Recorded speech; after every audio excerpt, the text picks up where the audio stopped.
YouTube is now banning comments on most videos featuring minors to protect them from child predators. This comes after reports that predators were allegedly using YouTube's comment section to share timestamps of when children were in compromising positions. YouTube CEO Susan Wojcicki tweeted yesterday, "Nothing is more important to us than ensuring the safety of young people on the platform." The company said it disabled comments from tens of millions of videos. It is also working on a new system to better detect and remove predatory comments. Wired senior writer and CBS News contributor Issy Lepowski is here. Good morning. Good morning. So what do you make of this move? Well, I think YouTube is making a pretty strong statement that this predatory behavior has no place on the YouTube platform. Remember, YouTube's entire ballgame is generating engagement. It's getting people to watch videos. It's getting people to comment on them. So this is a big business move for them. They say that it's going to take months to roll out to suspend all these comments because, of course, they have to first identify the videos that are at risk for these kinds of comments. So it's a really big deal. And a number of companies have already pulled ads, correct? Absolutely. AT&T has pulled ads. Hasbro has told some companies, some reporters, that they pulled ads. So obviously this is not just the public outcry, but there's outcry from YouTube's advertisers. They can take a small hit, but they need to do something fast. There have been a number of reports that there are videos with very popular children's characters like Peppa the Pig. I should know this more, but my son is not old enough to watch Peppa the Pig. But Peppa the Pig is hugely popular, and there are reports that there's obscene content in those videos. What can parents do? Peppa the Pig, Minecraft, it's a lot of really popular children's franchises.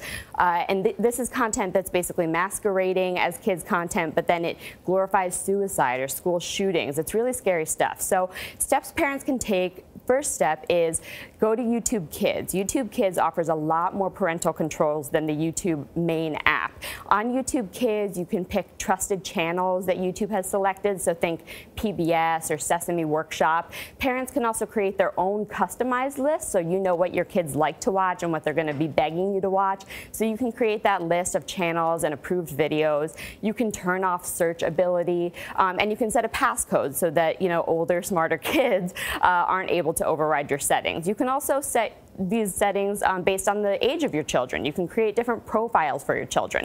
So parents do need to be a little bit proactive here because there's really scary stuff out there. Yeah, passwords and codes are key.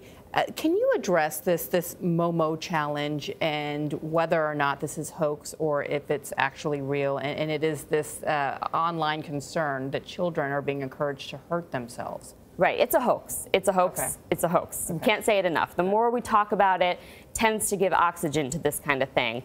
This is, started as a viral hoax intended to worry parents, intended to get people talking about it, but YouTube has said and reporters have found there's no evidence that children are actually taking action on these videos or that these videos are even really spreading in any kind of way. But that's not to say that there isn't risk out there, that there aren't videos that are glorifying suicide and that are targeted to kids. So as we talked about, parents need to take these precautions. If it's not against Momo, there's a lot of other stuff out there that you need to be cautious of. How quickly can YouTube clean up something like this? Because they've had various issues over time. Advertisers have been nervous. They've said they're going to.